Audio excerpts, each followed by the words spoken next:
Përshëndetje miq të futbollit kosovar, sot do të analizojmë rastet e Gjiros të 27 të Albi Mall Superligës dhe të Ligës e parë të Kosovës, ndeshjet të cilat janë zhvilluar në kanalet tona televizive ku transmetohen nga Art Motion. Do të shkojmë në ndeshjen e parë që e kemi Feronikli Drita. Shkojmë në rastin e parë të minutës 55, këtu kemi një ndërhyrje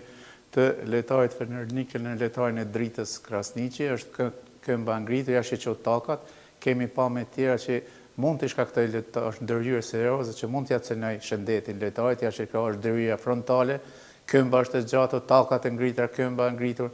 në kokë, e qëllon në kokë lojtarin e Dritës Krasniqi. Dhe në këto raste në kësi ndërhyrje frontale, jashtë që këmba se si e godet, kur Krasniqi mbrini parit e topit, duhet që gjyqtari të ketë kujdes në kësi situata, jo ta ndëshkon me karton të verdh, por këtu vjen kartoni kush direkt për ndërhyrje serioze. Vari duhet të kyçet këto situata, ta fton gjyqtarin në monitor që të kyçë këtë situatë, domethënë për shkak vendimit që ka marrë fush me karton të verdh, është ndërhyrje serioze dhe në bazë të pamjeve të ndryshme do të bindej gjyqtari që ta anulon kartonin e verdh dhe ta ndërshkron për kësi raste, domethënë për ndërhyrje serioze që cënohet shëndeti i lojtarit me karton të kuq, se është këmba zgjatër, këmba drejt, ka intensitet dhe në kokë që mund të shkaktoj lëndime lojtarit të Dritës Krasniqi në kokë. Kemi minutës 64, ku ka kaluar tër topi për metrin, domethënë vinë fundore të në portë, që qëndron që është dhia në trashësi 12 cm, në bazë të këtyre pamjeve që kemi dhe në bazë të kamerave që i kemi, shihet që nuk e ka kaluar topi tër për metrin, po foli gjithë një bazë të pamjeve, ja shqyqo që topi, domethënë nëse lëshohet një vijë të poshtë topit, do të ishte në vijë, në bazë të pamjeve, sidomos po ceki, sikur ta kishim goal line teknologji, do të kishim vendim më të saktë dhe orën që ka gjyqtari, apo nga kamera që do të qëndronin në vijat anësore do të kishim mendim më të saktë, ja shqyqo këtu mbas portës se shihet, nuk e ka lëndu për metrin në bazë të pamjeve që kemi. Kështu që zakonisht me këto ka kalu vinë, se ka kalu vinë janë telashet në të cilat duhet të teknologjia ma avancuar, sidomos të teknologjia varet gjysmë automatik, ku në mënyrë të animuar apo 3D tregon saktësisht a ka kalu topi vinë fundore, domethënë vinë fatale të portës apo jo. Domethënë me të drejtë në bazë të këtyre pamjeve gjyqtari kalon që loja të vazhdon. Kemi rastin e minutës 53 në ndeshjen Ballkani Suareka, kemi një ndërhyrje të rregullt të lojtarit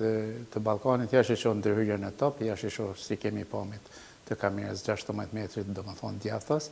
Është ndërhyrje që lojtari i Ballkanit ka qëllim topin, nuk e ka qëllim ndërhyrjen e lojtarit në Suarekës numër 22. Edhe këtu kemi pamjet që lojtari domethënë ka për qëllim topin, domethënë është ndërhyrje e rregullt dhe me të drejtë gjyqtari Nuza ka lejuar që loja të vazhdon. Kemi edhe këtu në minutën 72 një ndërhyrje në lojtarin e Ballkanit, ja si e mban, domethënë ja mohon mundësinë për të shënuar gol. Gjyqtari ka vepruar me të drejtë, ka lejuar përparësi, mirë po masi se nuk pat efekt, nuk ke shënimi i golit, me të drejtë ndërshkon lojtarin e Suarekës me karton të kuq, për shkak se mundësia ka qenë jashtë që pamjet e ngadalësuara, jashtë si provon, domethënë lojtari fizikisht është më i fortë lojtari i Ballkanit, jashtë që mban vazhdimësimi, po ja si lirohet, domethënë pret, shqyqo dorën e gjyqtarit Nuza që e lën përparësinë, pret nëse të shënuar gola, domethënë përparësinë e perfekte, domethënë ka vepruar dhe më në fund e ka ndëshkuar me karton të kuq sepse nuk ka rezultuar ky rast me gol. Kemi rastin e ditës së sotme me 3 raste Dugagjini Llapi, kemi ja shqyqo kartonin e parë të verdh për lojtarin numër 27 të Llapit, domethënë shqyqo me të drejtë, ja shqyqo kemi pamjen, ja shqyqo si pason një goditje, nuk ka intensitet të lartë, se sikur të ishte intensitet i lartë do të ishte edhe si sjellje e dhunshme, mirë po është një goditje e cila është në kufit e kartonit, domethënë është në portokall oranj, dhe me të drejtë gjyqtari mentorjeti e ndëshkon me karton të verdh. Shkojmë edhe me kartonin e dytë të verdh, praktikisht në minutën e 53 patëm kartonin e parë të verdh për Januzin, pra të kemi dëshmu që edhe aty ka qenë ndërhyrje, domethënë me dorë që ka godit siç e pam, edhe këtu ja shikoj goditjen si e godet lojtari me pjesën dora është e hapur, domethënë pjesa e krahut ose brylit për dorë si lodër, dhe me të drejtë gjyqtari edhe ka qenë i pozicionuar mirë me të drejtën, ndërshkon me kartonin e dytë të verdh, ku pason kartoni kuq, ku Januza nga minuta 70 duhet ta lënë fushën për shkak të kartonit të dytë të verdh, pra pason kartoni kuq. Kemi edhe rastin e fundit të tretë penalltia, ndërhyrja në Veleun, jashtë Qov, në kohën reale gjyqtari ka pas vështirësi ta sheh këtë situatë, mirë po ja kemi në mënyrë të ngadalësuar se si e shkel Veleun, lojtari i Dugaxhinit,